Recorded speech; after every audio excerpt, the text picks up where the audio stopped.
So hello, everybody, and welcome. I'm Tara Bissett, and I welcome you all into our cultural history class at the University of Waterloo today. We're very lucky to have a guest speaker, Thea Kurdi with us today from DesignABLE. And we'll hear a little bit about her in a brief introduction that I'll give in a few minutes. But first, I'm going to call upon Miriam Palmer, and we'd like to give a land acknowledgement. Hi, good morning, everyone. My name is Miriam, and I'll be delivering the land acknowledgement today.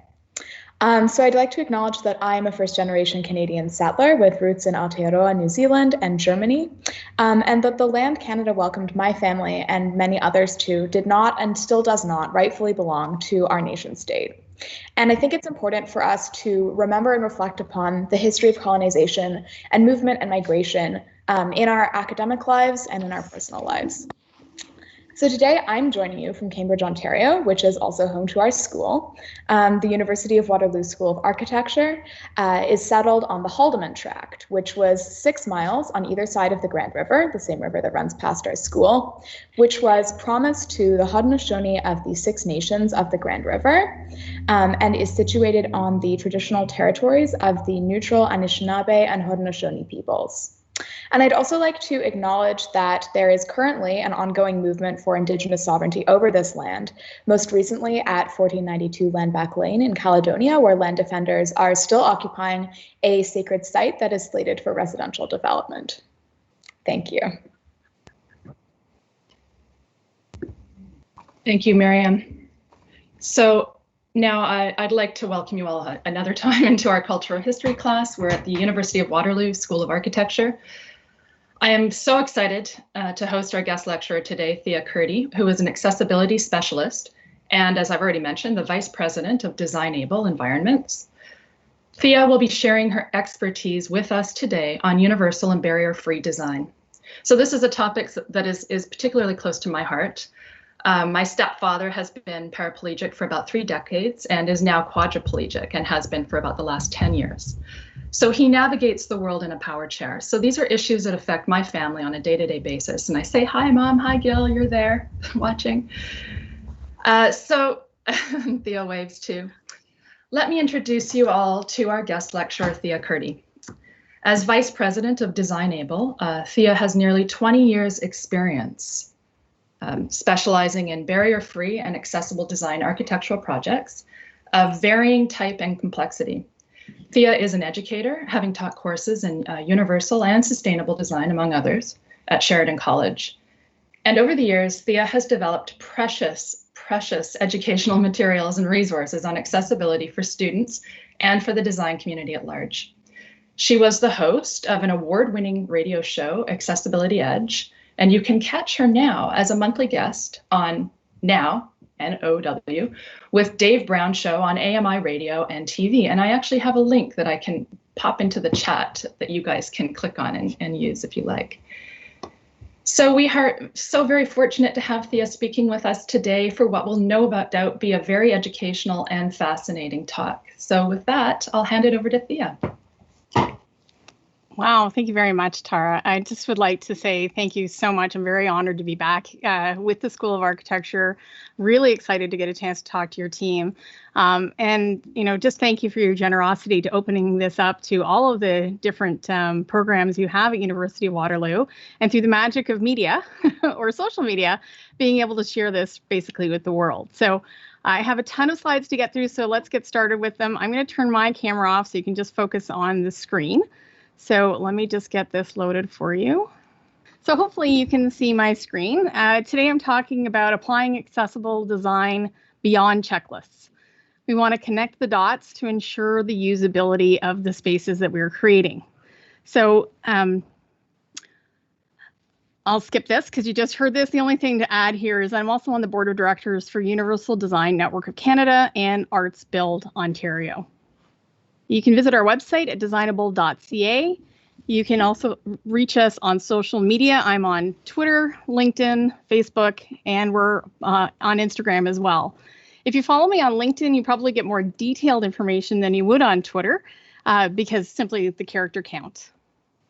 So a little bit beforehand, talking about designable environments, I am enormously privileged to have worked at this company.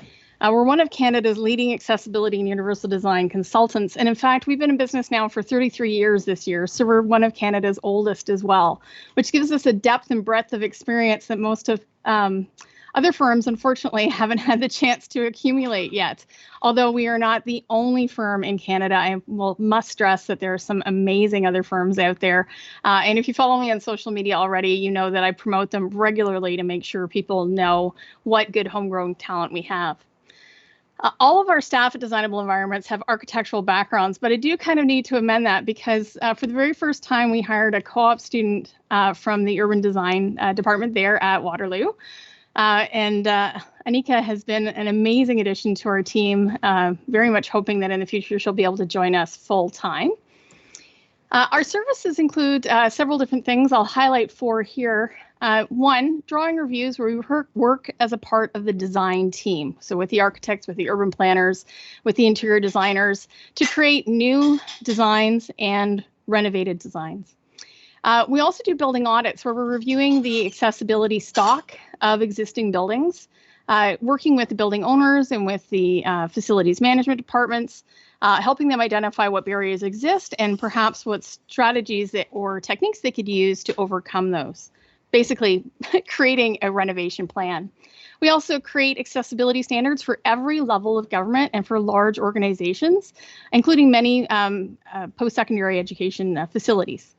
And last but not least, maybe my favorite things, is doing research and education. So like events like today, or speaking at conferences, or like the newly developed RAIC, Successful Introduction to Accessible Design course, which I will be speaking about more next week at the event for the Livable Environments Conference. Accessibility is the only thing we do. So no distractions, accessibility and universal design, that's it. All right, so we have an ambitious agenda to get through today so that we have time for your important questions. The first is we're going to do an introduction to Accessible Canada Act, bringing you basically up to date after you've watched the presentation I did with David Lepofsky, the chair of the Alliance for the Accessibility for Ontarians with Disabilities Act. And the new developments there are quite important and something that the architecture industry, I think, is still really getting their head around. Second, we're going to do understanding the Canadian accessible laws. So how does the Accessible Canada Act work with what we pre-existing happen? And you heard David Lepofsky speak quite eloquently and thoroughly about what the existing laws are. Third, we're going to ensure the usable accessibility in various different scenarios. So we're going to actually walk through and do some case studies to actually apply accessibility so you don't make the same kind of mistakes I see in our practice every single day. Obviously, I never do anything with education without including resources. So again, I'm going to include the resources here so that people who are watching this back later can pause, write things down, get access to some great free and standards that you can purchase. And then, of course, number 5, we're going to try to get to some questions as quickly as possible. So let's start with the introduction to the Accessible Canada Act. So first, let's be introduced to an exciting development in Canadian history. We now have a Minister for Persons with Disabilities, Minister Carla Qualtrough. It's not the only ministry that she holds, but it's an important aspect of what she does. And in Ontario, for the very first time, we also have a Minister of Accessibility, Minister Raymond Cho, who's been the minister for several years now and is in charge of the Accessibility for Ontarians with Disabilities Act, also known as the AODA. So let's get to the Accessible Canada Act. The Accessible Canada Act was passed in June of 2019. It includes several different aspects that we're going to go through. But if you look at the infographic that they created here, we can see that there are at least 6 different areas that they're focusing on. Service delivery is 1. 2 is built environment. 3 is employment. 4 is information and communication technologies. 5 is transportation. And 6 is procurement. So all of this information, if you do a Google search for Accessible Canada Act, is readily available. So if you want to study this more, you can do that there. What are the goals of the Accessible Canada Act? Well, there are 5 listed here on the left-hand side in bullet format. The first is the realization of a barrier-free Canada. The second is creating a culture change. The third are standards developments. So if you're familiar with the AODA, the standards are a part of the legislation that tell you what you need to do to be compliant with the Act. 4 is proactive compliance and enforcement measures. And 5 is monitoring and oversight. And what we don't have listed here is that the Accessible Canada Act has the goal of making a barrier-free Canada by 2040.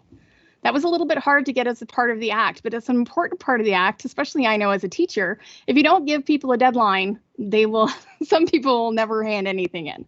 So we're going to focus next on where does this apply. But before we get to that part, I want you to read at the bottom of the screen here on the infographic. It says in quotes, "Nothing about us without us. The Accessible Canada Act will be implemented in partnership with persons with disabilities and the disability community." Yeah, people with the lived experience know what they need the best. They don't need non-disabled people making decisions on their behalf, which we'll see are sometimes fraught with all kinds of problems. So, what does the Accessible Canada Act actually apply to? Because with a name like Accessible Canada Act, you can appreciate that people have some pretty high standards and understanding about what is required here. So first, it applies to everything related to the Parliament.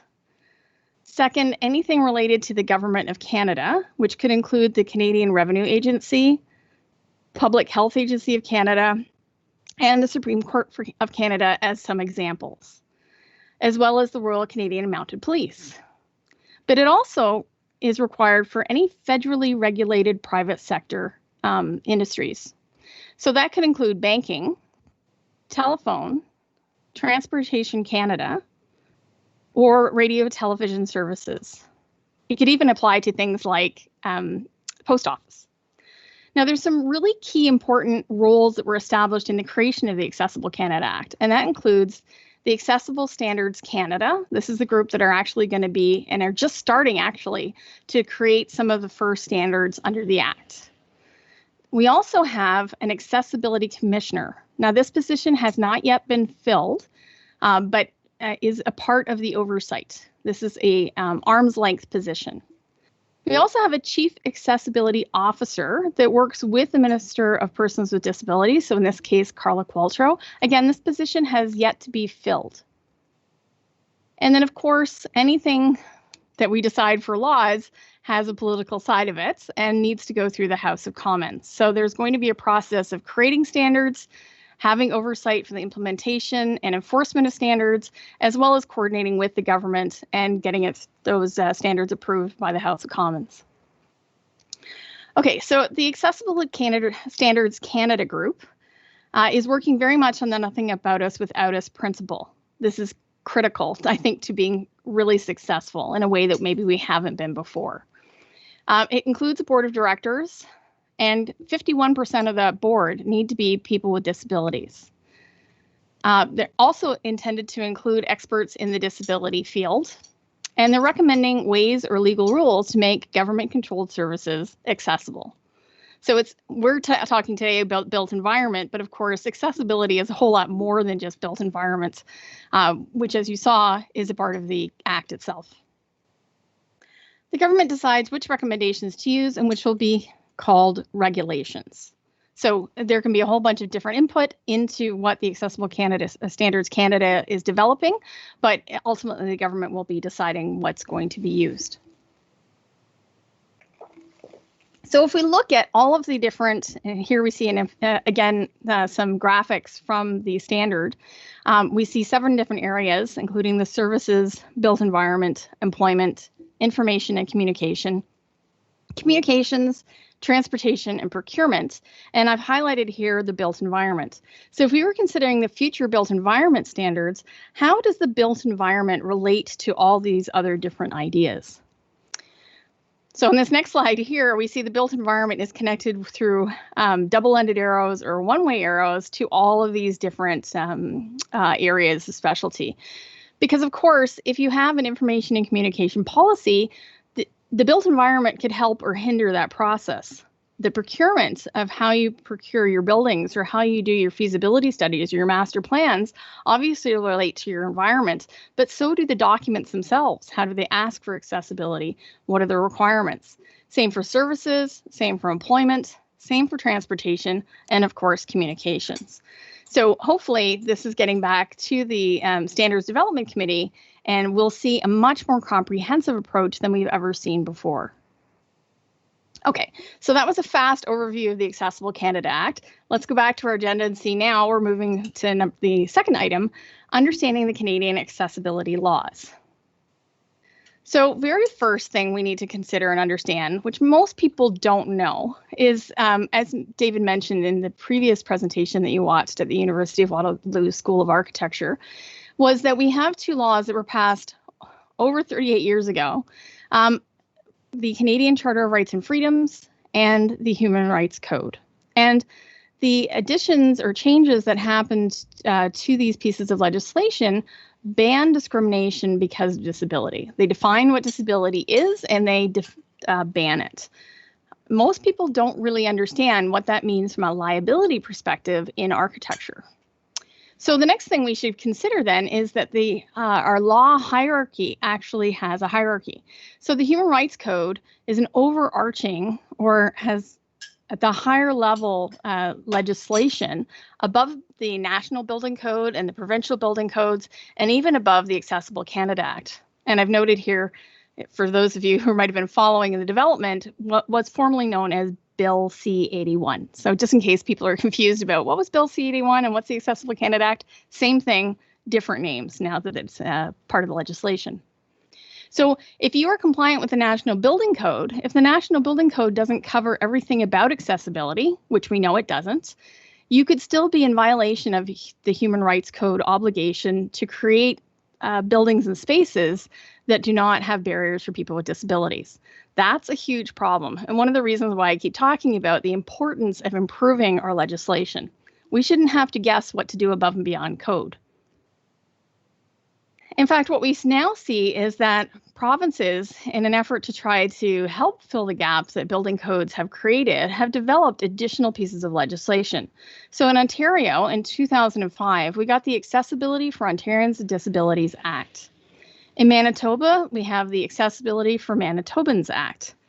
That was passed in 2013. Nova Scotia passed the Nova Scotia Accessibility Act in 2017 and is in the process right now of developing their accessibility standards, which perhaps could be out as soon as 2022. British Columbia, not yet, but the legislation is coming. So we keep hearing about the development of it. I think with COVID, that's been slowed down a touch, but hopefully we'll be seeing that soon. And my greatest hope is that people are learning from the triumphs and mistakes that Ontario made as the leader, or the first one out of the gate anyway, with this information. But guess what? Ontario, or Canada, also has international agreements that we have made about accessibility. So for example, we have the Convention on the Rights for Persons with Disabilities, which we signed back in 2010. So the CRPD includes obviously accessibility requirements for as it relates to buildings without being specific about how to achieve them. As of right now, one of the biggest problems we have is that our National Building Code exempts most of our different types of housing from accessibility requirements. So if we're going to think about sustainable design, then we're obviously going to need to think about statistics and demographics. That's an important, how big is the problem, right?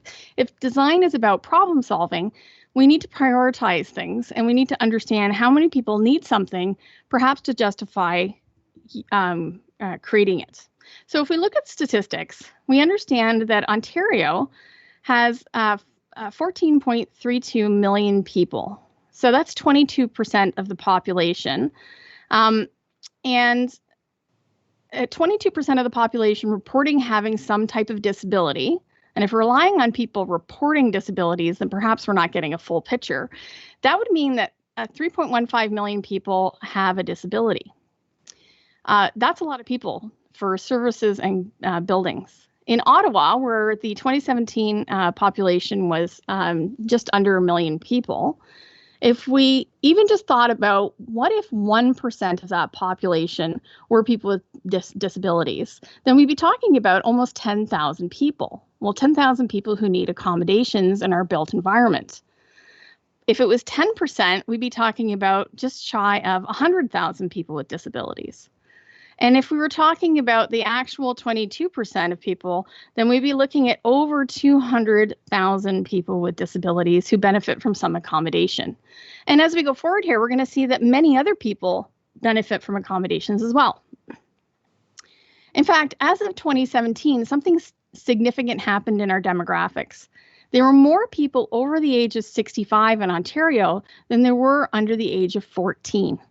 So I remember that summer when that was announced. That's a really significant change, and it's been happening in most first world countries.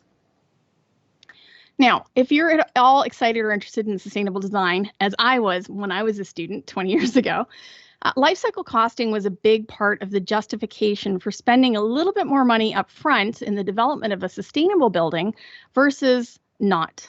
So if we thought about life cycle costing from an accessibility perspective, life cycle costing is important for economic analysis. It's used in the selection of alternatives that impact both pending and future costs. It compares initial investment options and identifies the least cost alternatives for a 20-year period. So how much does it cost? When people ask the question, how much does it cost to do accessibility? I think that's the wrong question. How much would it cost to go back and fix accessibility if it wasn't done right from the beginning?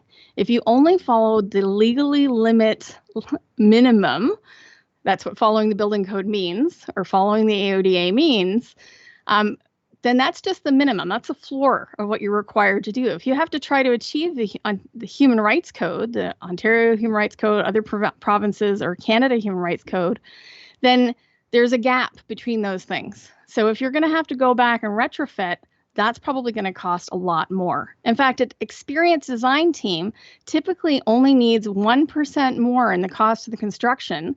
And by comparison, sustainable design typically prices out at 4% addition. If you want to make a building that's fully sustainable or green design, then you would add 4% more at the front end of the project to achieve all the different benefits throughout the course of the building, the life of the building.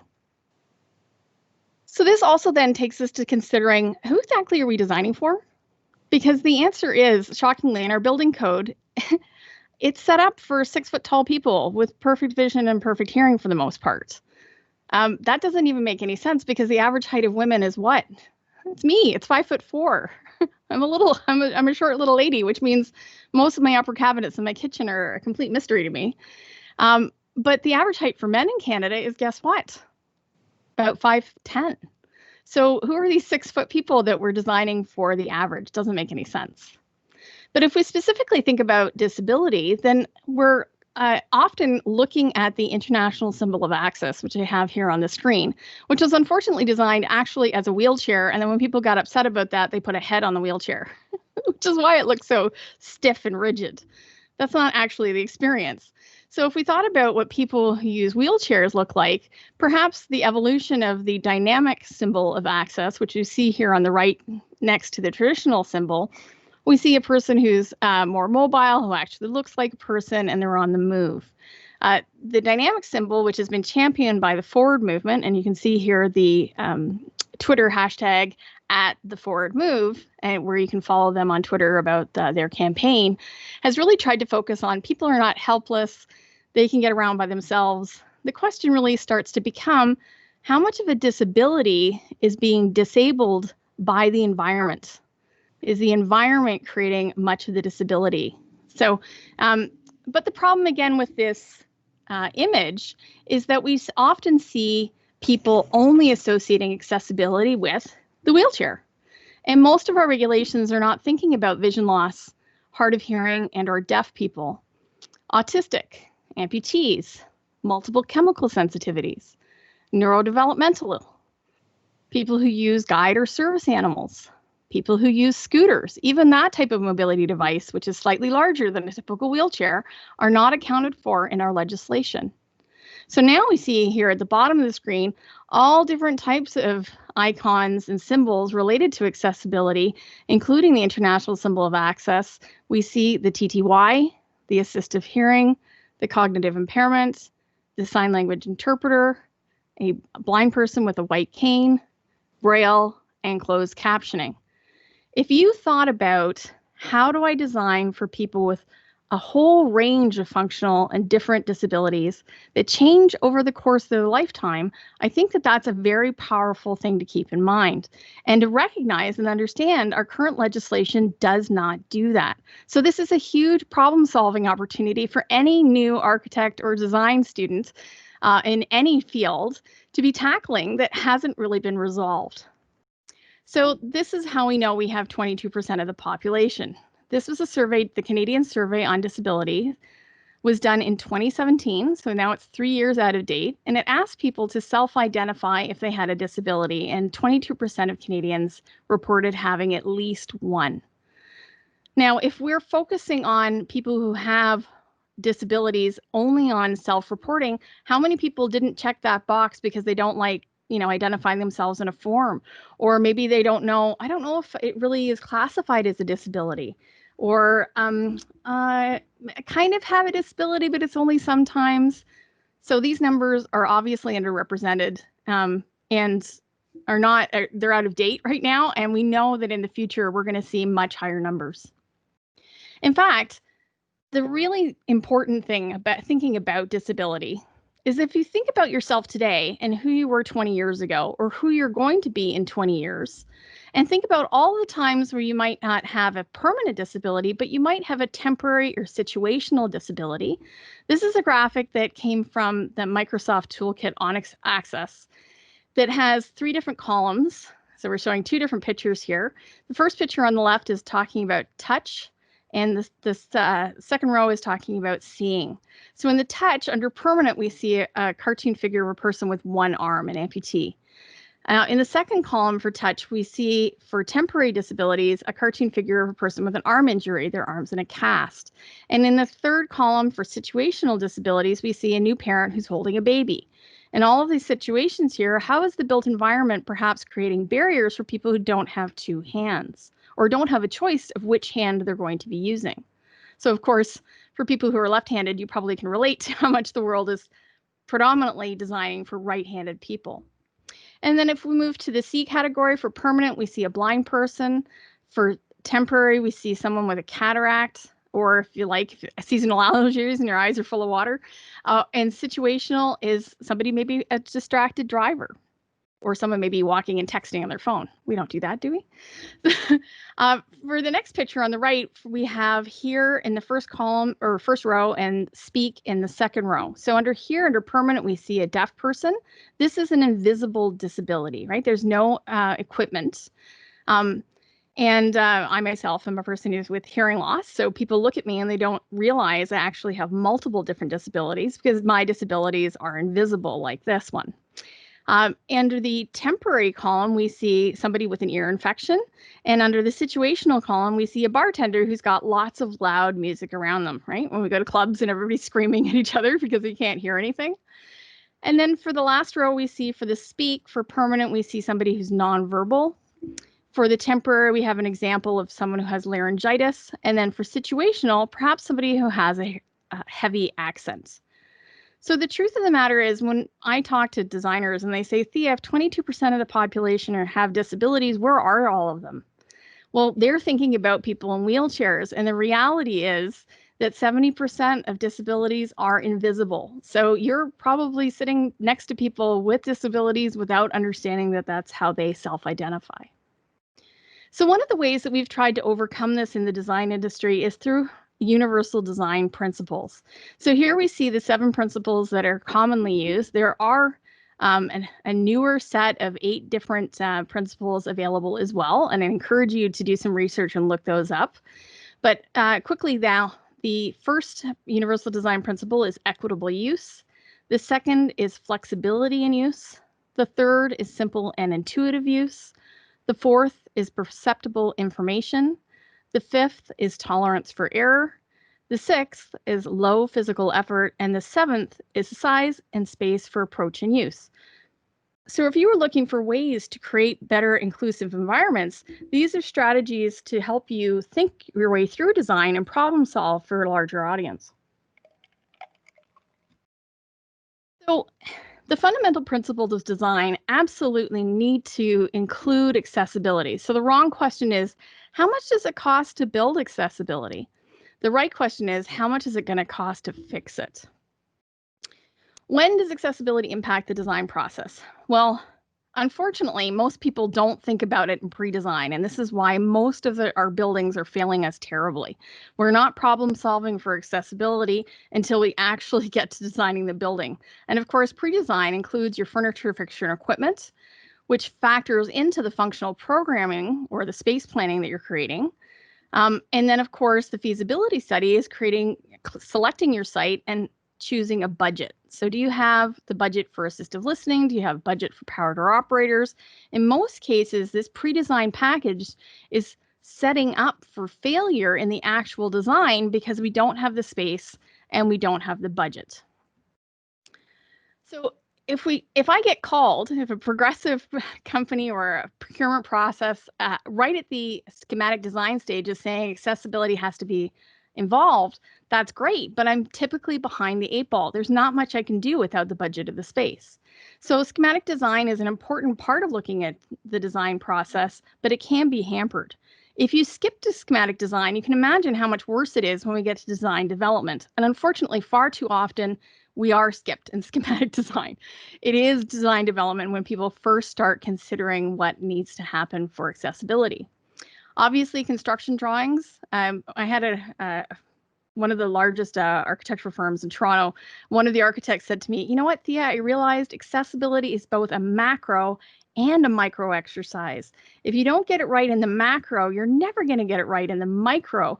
But that accessibility is all about the details. And so much of the product selection, the cut sheets, the details, things get moved around in construction. So I can leave a project at the end of the construction drawings, but during the issued for construction or actually during the actual construction process, a lot of things can start to shift and change. And if somebody's not watching for accessibility as a part of that change, I often come back to projects when they open expecting and excited to see the accessibility of the building, only to find a lot of things have been sabotaged.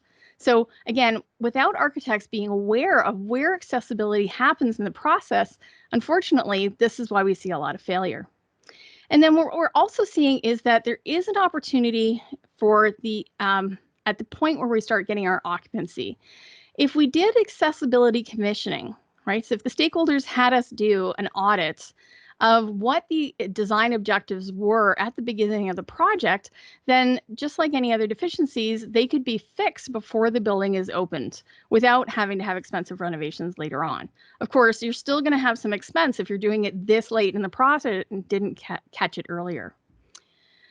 So how bad is it? Well, let's have a look at some of the stair designs that we see out in the world today. And I mean, literally really recent.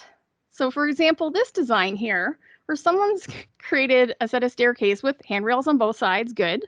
Nice color contrast on the handrails. But what kind of carpet is this?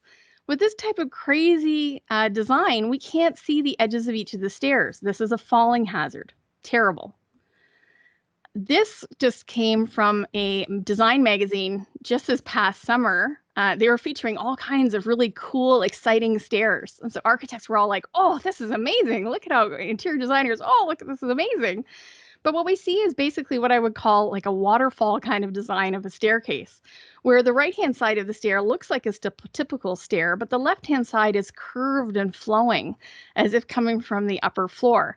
Now, I don't know about you, but if I was drunk and trying to come down these stairs, this could be a significant danger. If my older parents were trying to use this, or if children were on this, how safe is this stair? So yes, it might look cool, but on further consideration, with our homes being the most significant investment we make, is this a smart design? Absolutely not. And then we have people trying to problem solve pre-existing conditions. So here we see an exterior wooden staircase that somebody suddenly realized there was no accessible access.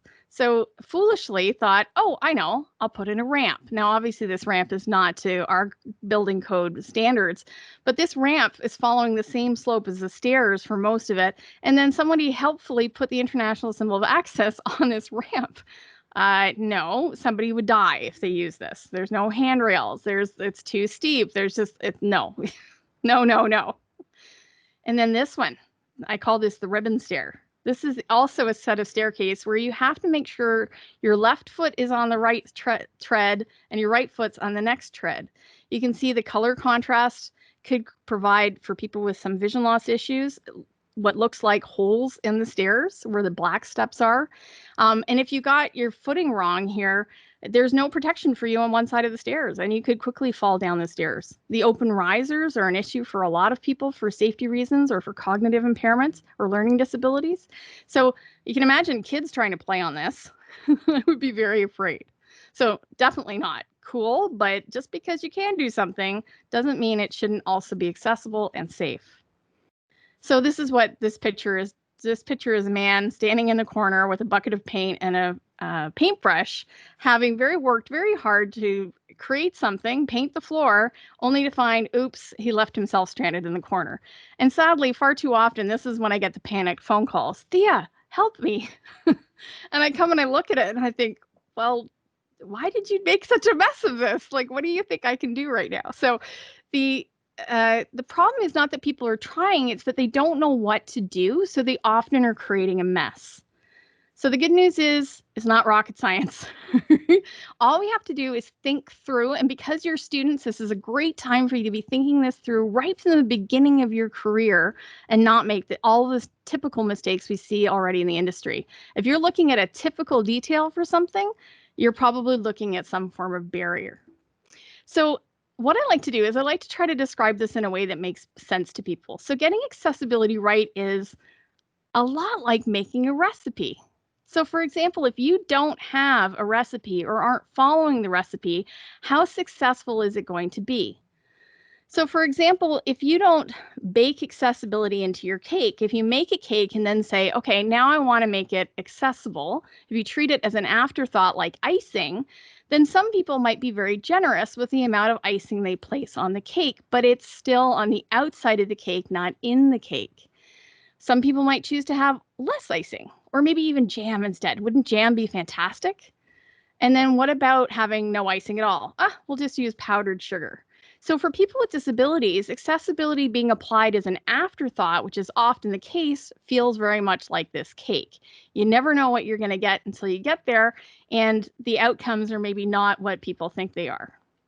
So when we talk about fundamental ingredients in cooking, or in this case, for example, baking, if you take the butter out and just leave the butter out, or substitute it with something else that perhaps is not a good substitute for butter, the results are going to be terrible. I remember my brother cooking, and he never liked to read recipes, but he was trying to cook a spaghetti dinner, and he knew that it needed to have some green herb added to it, and he forgot it was basil.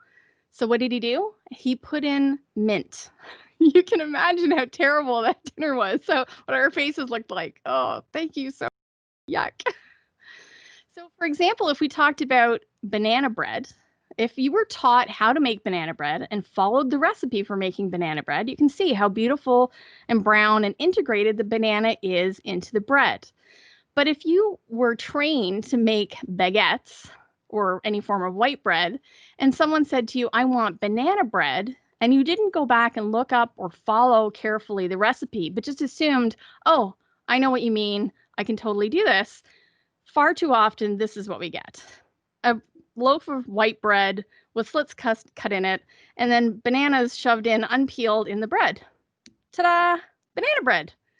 What's wrong? Why are you upset? Why are you disappointed? We worked really hard on this.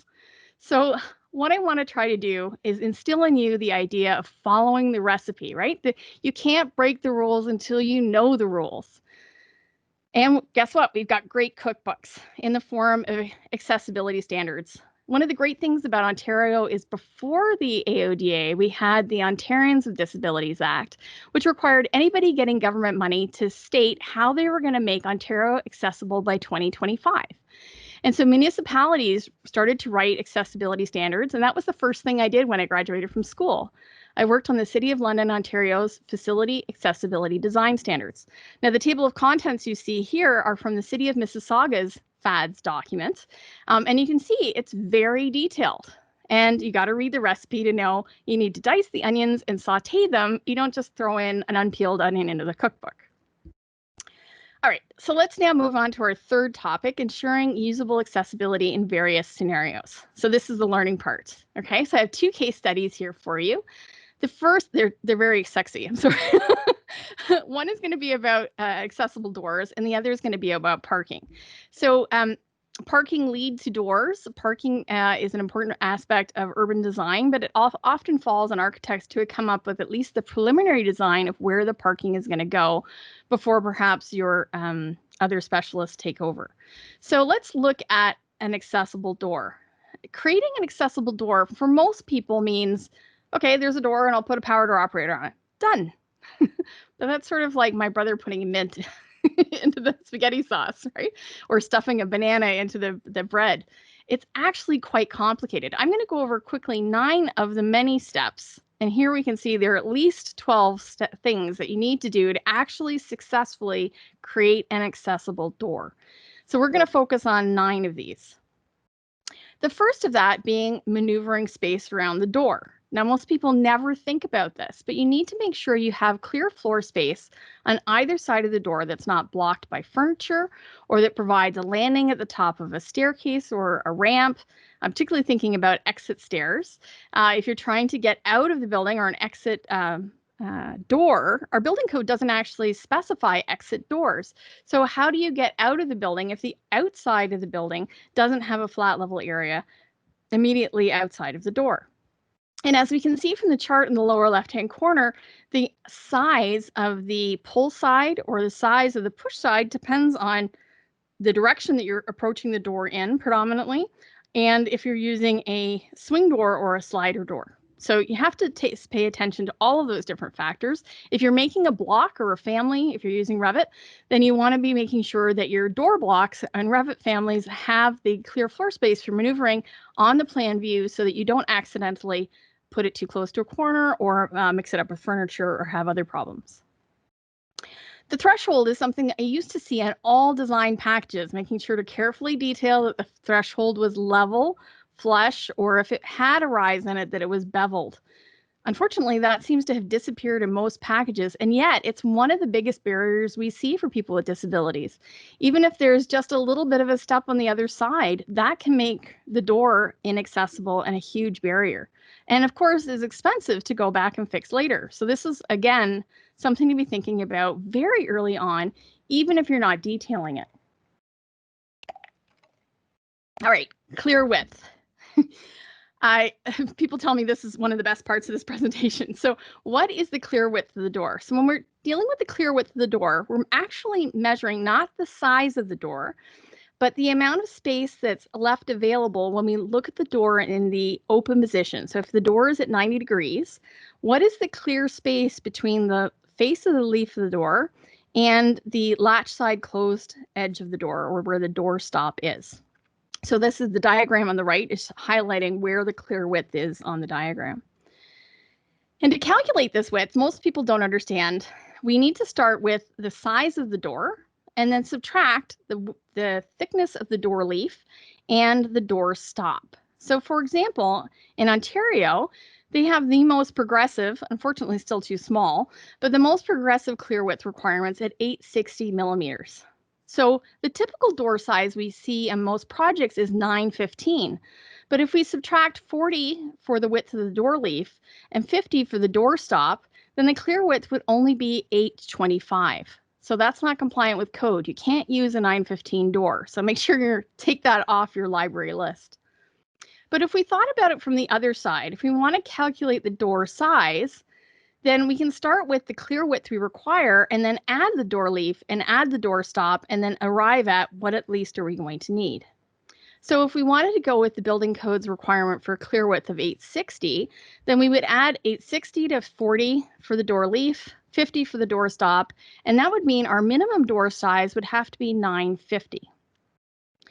The accessibility requirements in most of the standards we're looking at that are above and beyond code to try to help us better achieve the Human Rights Code level of accessibility might ask for a clear width of 950 or more. So again, doing the math, 950 plus 40 plus 50 means your minimum door size is 1040. Now they do make larger size doors, and if everybody starts using them, the price of them will drop. So again, it's a matter of customer use. In addition to the door itself, the accessibility of the door means understanding where does the door go to. So ID signage is integral to the door design. And unfortunately, most designers that we're working with are not thinking about signage when they're putting the doors into their projects. In fact, if I was going to be putting the maneuvering space on my plan for my blocks and for my families, I would also be putting the clear floor space for the signage beside it as well as a part of the drawing. We need to make sure it's mounted at the right height, that it has tactile features for both raised text and braille. But some of the considerations most people forget is what is the relationship of the signage to the power door operator? So if I'm blind and I'm approaching the door and I find the sign and I need to use the power door operator, can I move my hand down the wall and find the power door operator? Or is the power door operator located in a totally different place that wouldn't be obvious to me as a blind person? And then what are the accessibility features for this new sexy electronic signage everybody wants? Or if you're using monitors or TVs to convey information about spaces. Most of that is overlooked and obviously an opportunity. So here we see on the left a technical drawing about the mounting height for signage. And on the right, we have from the CNIB's Clearing Our Path, an example of high color contrast with mixed case text that's mounted on the latch side of the door when the door is in the closed position. And then because sometimes the tactile information can be pushed too low, here we see an angled ledge where the uppercase text is raised text and the braille. So this would be much easier for someone to read as opposed to if it was flat against the wall where your wrist might be in an awkward angle. And of course, color contrast of doors is critical. Now I've shown this picture here on the right because someone's like, look, it's color contrasted, but it's actually a pretty bad example. I mean, yes, the door is color contrasted with the wall, but equally the frame could be color contrasted with the wall. So you don't have to necessarily take this approach. But where's the signage? They have large pictograms with no words on the wall, the doors themselves. You never want signage on the door because the door moves. So if I'm getting up close and I'm trying to see this, the door could hit me in the face if I have vision loss issues. And because they've tried to be cutesy with the international symbols, which perhaps are a little bit out of date with the way we're talking and thinking about gender now, are these recognizable to someone with a learning disability or cognitive impairment or someone with different cultural beliefs? Is that something that they're going to understand as a washroom? And you can see that the hardware for the door, everybody loves using stainless steel. My prediction after COVID is copper. Buy shares in copper because copper doesn't hold infections as much, and they provide better color contrast. So as you can see, the people who've selected the stainless steel on the hardware, do you see on the door on the left for the women's washroom how dark that is? You basically can't see it. And in the middle door for the accessible washroom, you can kind of see it. And on the right, you can see it much better. So you don't want to be using something that changes depending on the light, or as you approach it, it starts to reflect your clothing, which means people with vision loss can't see it. So obviously lever hardware is important to have, but we need to make sure that we have color contrast so people can find the door and use the hardware to open it. Now, power door operators, the thing everybody wants to do for a door, 99% of them are done terribly and actually don't help us make the doors accessible. So this is the classic 150 millimeter diameter push to open button. It includes the international symbol of access and it says push to open. But what's weird is there's no braille on this. If I was in a vestibule in a building and I have two power door operators, one that opens the exterior door and one that opens the interior door, again, if I can't see, how do I know which power door or which door this operator is opening, right? It's not included in the code. I'm often having to work with clients to produce aftermarket solutions that obviously the industry needs help with. But here's an old-fashioned type of power door operator, and if you have it in a building or see it in a building, it's out of date. It's not compliant with code. It's very thin and tall. It doesn't have at least 150 dimension, and it's often mounted right on the wall next to the door. And on the pull side of the door, it means you're going to get hit when you try to use this power door. The door is going to start moving, and you have to get the heck out of the way. So definitely don't want to do that. And if you see it, you have to replace it. And then this is another trend we're seeing where they're trying to indicate occupancy, perhaps for washrooms, where they have a square button, good size, international symbol, that's good. It says push to lock or push to open, fantastic. But the green light that they've provided around and the sign above says occupied when red, vacant when green. Occupancy should be done separate from the button. 1, that thin line is too small. 2, 1 in 6 men have some form of color blindness, and they may not be able to differentiate between the green and the red that you're showing. And then 2, obviously we've got, for people who are blind, how do they know which is the push to lock and which is the push to open?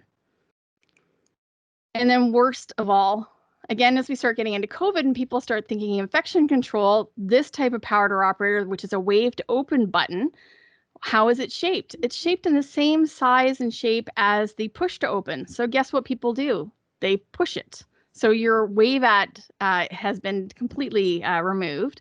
If you want to have an automatic door, use an automatic door sensor. Don't use a wave at button. In most projects, we have to come in and rip out wave at buttons because the sensitivity of them has to be set in a way that works. And unfortunately, they're either way too sensitive or they're not sensitive enough. If you're quadriplegic, how do you wave at it? So this is not a good solution. You should have overhead sensors or even the old-fashioned mat sensors, as opposed to having something that you wave at. Now, obviously, locating the power door operator is critical for success. This is where most of these fail. People are trying really hard, painting themselves into a corner, put in a power door operator, and it's in totally the wrong place, as you saw in David Lepofsky's video. So again, you have to get it mounted at the right height. In Ontario, we only need to have one, but our national building code actually needs 2 different heights. One at the hand height at the 900 to 1100 range, and one at the foot pedal height at about 200 millimeters above the floor. And a vertical bar, which you'll see next, is a good solution to cover both areas. And in fact, if we consider this, then we're also going to be considering the power door operator, as we mentioned, in relationship to signage, but also in relationship to security. So if we have a security access pad, what is the relationship between the security access pad, the signage, and the power door operator? Because unfortunately, power door operators don't have a braille, and neither do security access pads. So for example, if we were doing a national building code compliant power door operator at a door, we might have a post like we see here on the left with 2 buttons, one at the top and one at the bottom. But if we introduce instead a full bar, well, a full bar is something that if you don't want to touch something, like during COVID, you could bump this with your hip or bump it with your knee, or as this gentleman here is doing with crutches, he's able to stabilize himself and use the crutch to hit the button. So much better solution, very robust, absolutely something we recommend for most projects. But what we see for both of these is both of these surfaces are using the stainless steel. And you don't have to be tied to that option. There are products out there that have the color contrast that are required to help people find the controls that you're providing. And like we think about with the clear floor space at the floor, beside the door, at the latch side, in the closed position, because our building codes don't say that, it was implied, but you have to understand, you want consistent and predictable placement of the power door operators. So this image here shows in yellow on the floor, the clear floor space to make sure that when you're using the power door operator, the door doesn't hit you when it's in use. And then the notes on the left say also consider that you need to make sure that the power door operator is at least 600 millimeters away from an inside corner so that you're not getting trapped or placing the door in a place, or the power door operator in a place that you can't access the button. I see this far too often. So quickly now touching on the door security systems. Are you using a card system? What height is that mounted at? Is it a proximity system, or are you expecting people to insert a card? Obviously, inserting a card is much less accessible than simply passing a card or getting a card close to it. Are you using a keypad system? I've seen now new keypad systems that have digital displays that randomize the numbers. How would a blind person navigate that? And then, of course, consider, as we said before, the relationship of the power door operator and the security system, and the use of Braille to help people understand which is which, because sometimes they're almost the same shape. And then more complicated, if the door is swinging out into an open space or a space where people might be approaching it from the side, you need to put in cane detectable guards so that people who are shorelining along the wall don't get hit by the door.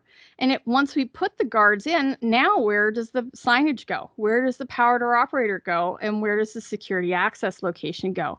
It probably goes at the end of the cane detectable guard, because if you put it on the wall beside the door, how quickly would you be able to navigate around that guard to get access to that door? So again, problem solving is not hard with this, but you have to think about it. And then finally, of course, connecting the use of all of the elements, making sure it's intuitive, it's color contrasted, it's arranged in such a way that makes sense for people who are using them.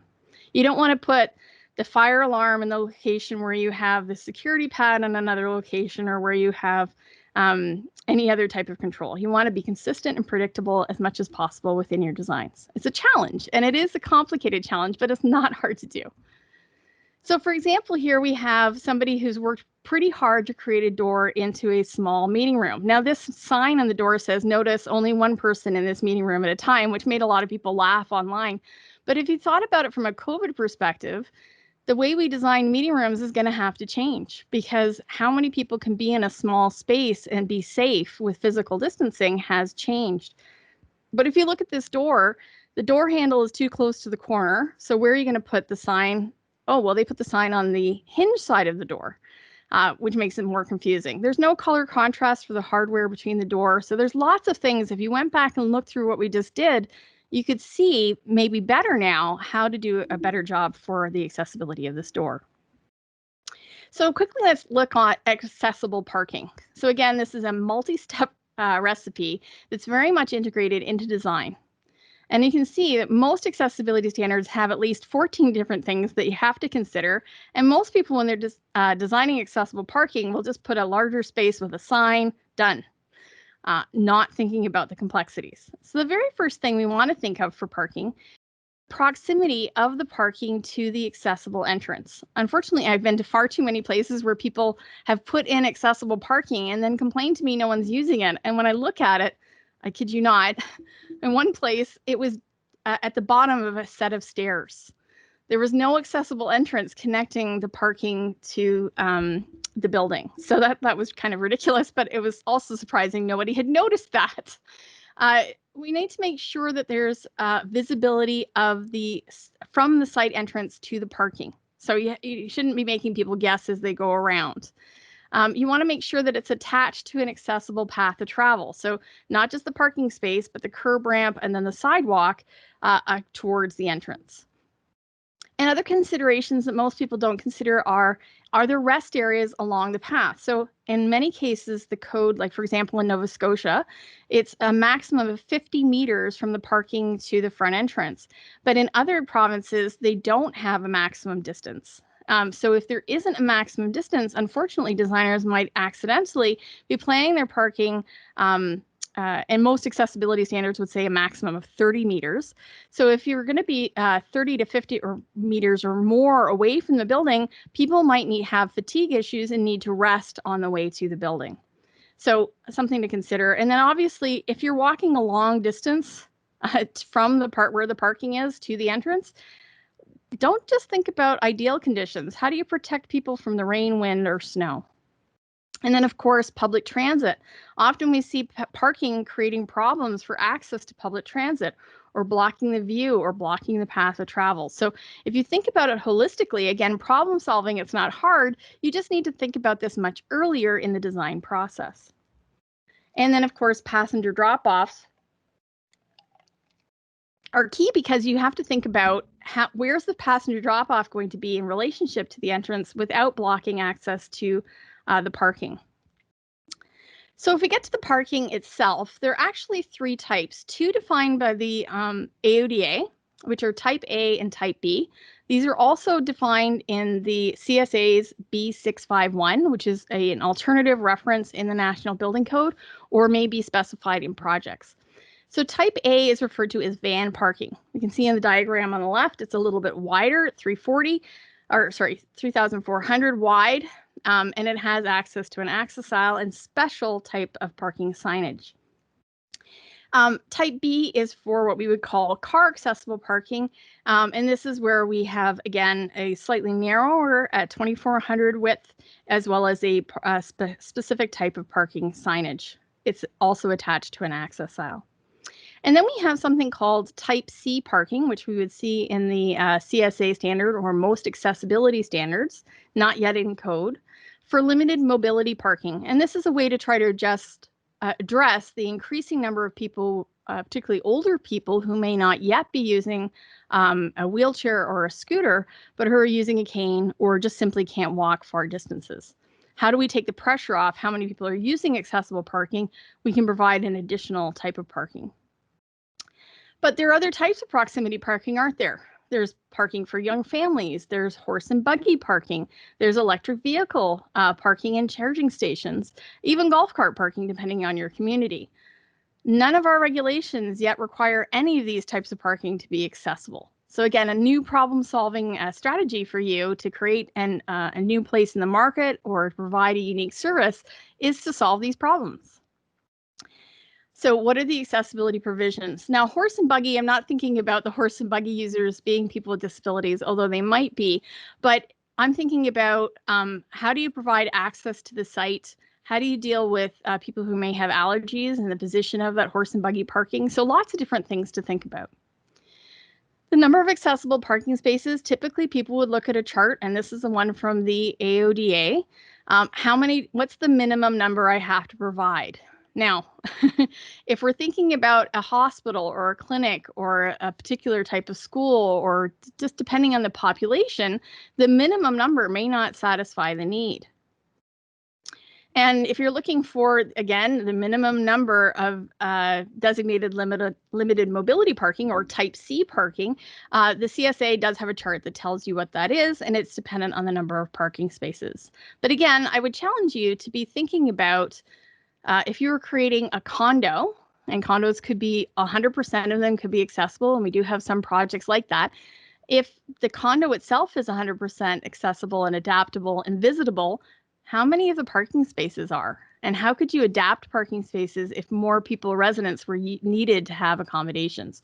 Or if your hospital, the population is getting older, then how many more people are going to be needing accessible parking spaces? How do you future-proof your design? Don't follow just the minimum plan. Accessible aisles are an important part of connecting the parking space itself to the pedestrian path of travel. Again, the AODA minimum you're allowed to get away with is 1,500 in clear width between the cars, but you have to make sure that it's immediate adjacent to the parking space. It can be shared with parking spaces, but again, is minimum going to be enough? Well, as we can see here in the picture, sometimes people don't park in the right space, and if they block at all any part of that access aisle, but even as you can see in the bottom right-hand corner, even if the car on the right had actually not parked and blocked part of the access aisle, with the side ramp coming out of the van, is there enough space for someone to get around the end of that van and up onto the ramp? And then, of course, we're not even dealing with what if people have a rear exit van? That doesn't help us with this type of design. Signage is critical. I see it done wrong again all the time. Now, in addition to the vertical signage, which most people recognize, we see here on the picture on the right, we're never going to call it handicapped parking. Handicapped is an out-of-date, inappropriate word. There might be something wrong with the parking, in which case we might call the parking spot handicapped, but this is accessible parking. We never want to use this type of sign again. We need to think about, is it for a type A spot, a type B spot? Those are legislative requirements, and type C. We need to think about the placement, the height, and protecting the pedestrian route. So how can we do that? We'll look at that in a second. The pavement markings themselves, they have to include an image. In some cases, there's requirements for placement of that image. Most importantly, if you're going to put paint on pavement, you need to make sure it's slip resistant. Put some grit in that paint, because if it gets wet, that becomes a slip hazard. And I know far too many people with disabilities who've been hurt very badly. Of course, directional signage to the parking itself as you're driving through the parking lot, but also from the parking to the entrance that's accessible and inclusive. And then availability signage. So let's look at some of these. Here we see vertical signage. The official requirement is on the left here, using the international symbol of access. It says by permit only. And then in the middle, we see how do we protect the pedestrian area immediately adjacent, or in this case, in front of the parking space. So the cars that are backing up, somebody with an extended cab perhaps, or with a larger van, if they're backing up, their tailgate could fall over or extend into the pedestrian zone, effectively ruining the width of the sidewalk. So by putting a post or the signage into a post, protecting that area, and you're stopping those signs, and I have lots of pictures of these, of signs being pushed over at an angle, creating a hazard for pedestrians close to them. And then on the right, we see an example of limited mobility parking taken here in Toronto. Of course, when we provide covered parking, this is better for winter conditions. Again, far too often we're trying to problem solve for ideal conditions. But when people do covered parking, they don't think about the clearance height for vans because it's not a part of the legislation. You have to look at accessibility standards. And if you're thinking about putting an underground drop off, which would be great for winter conditions, the height clearance would be much higher. So this is obviously a space impact and a cost impact. But again, if you've included it as a part of your planning, it really will be inclusive and easy to do as a part of the design. And here we see an example of the availability of parking. Have you ever gone to a parking lot that has these signs that tells you how many available spaces they have, maybe like at Christmas or a big shopping season, and it says there are 6 spaces left, and then you drive through the parking spot and the 6 accessible spaces. So this here was taken a picture from the city of Burlington that separates out the typical non-accessible parking spaces and how many are actually accessible. So that's much smarter. And then once we have the available parking spaces, and we talked about winter parking, we have to be sure to have on our sites designated snow piling areas. We have to put that as a part of the planning, because otherwise, where do they pile the snow? In the accessible parking spots. So if you're thinking people with disabilities don't go out in the winter, it's often because the parking is not accessible for one reason or another, and quite often it's a huge mountain of snow. Do we have accessible lighting for safety and signage? If we have safety on the site through the use of duress stations, are the duress stations on an accessible path of travel? Are the stations themselves accessible? And then, of course, additional signage that you're providing to help people navigate, including things like site maps. So how do we accommodate other disabilities? That is one of the things I want you to be focusing on. And not just people with disabilities, but maybe the universal design or the Microsoft thing about temporary or situational disabilities. Accommodations help a lot of people. So as a design problem-solving strategy, are we designing for more than just wheelchairs? And then when you're designing, as I said, don't just design for perfect conditions. Think about year round. How is that space going to work? Because we have a pretty short summer here. Are we only designing for ideal conditions? So if you thought about worst case scenario, it'll probably work great for the best case scenario as well. And of course, as I just mentioned, universal design. The curb cut effect is what universal design is often used as an example, because everybody finds curb cuts more useful. It was designed for people with wheel mobility disabilities, but it's been useful for everyone. I also wanted to quickly cover healthcare and residential. So just really quickly, if I was looking at a healthcare situation in a typical functional program, and you can find this floor plan on the internet, where you have an office, this is just maybe like a sole practitioner kind of thing, they have a washroom and an office. This is so out of date, it's not up to date with building code.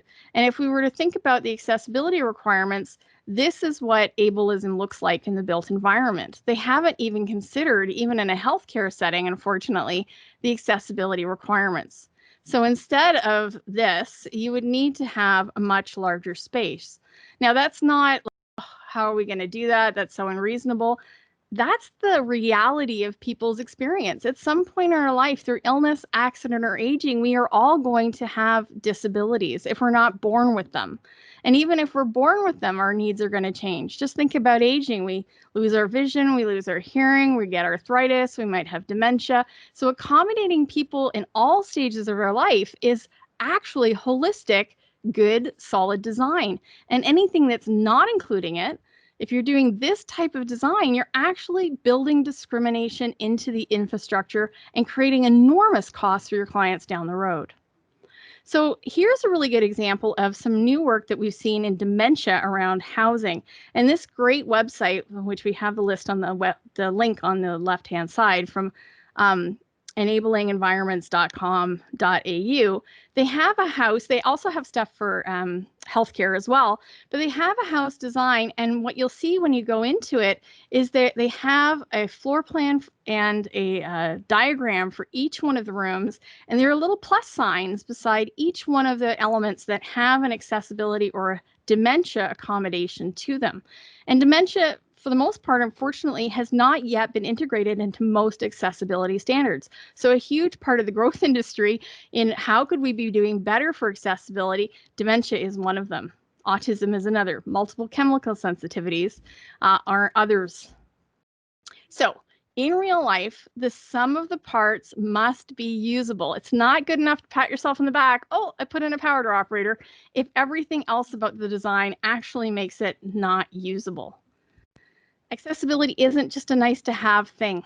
It isn't something we should do just if we feel like it. It's a part of our legislation. It's a part of smart, actually sustainable, responsible design. In fact, wouldn't you think after going through all of this that it's a rookie first year person's mistake to design only for the non-disabled, when the reality is we all face a lifetime of changing needs and abilities? So here quickly is my favorite set of resources for you, although it's been expanding tremendously. Gallaudet University now has a deaf spaces standard for designing people for people who are deaf. But we see here the AODA Design of Public Spaces legislation. There's an illustrated guide that's terrific.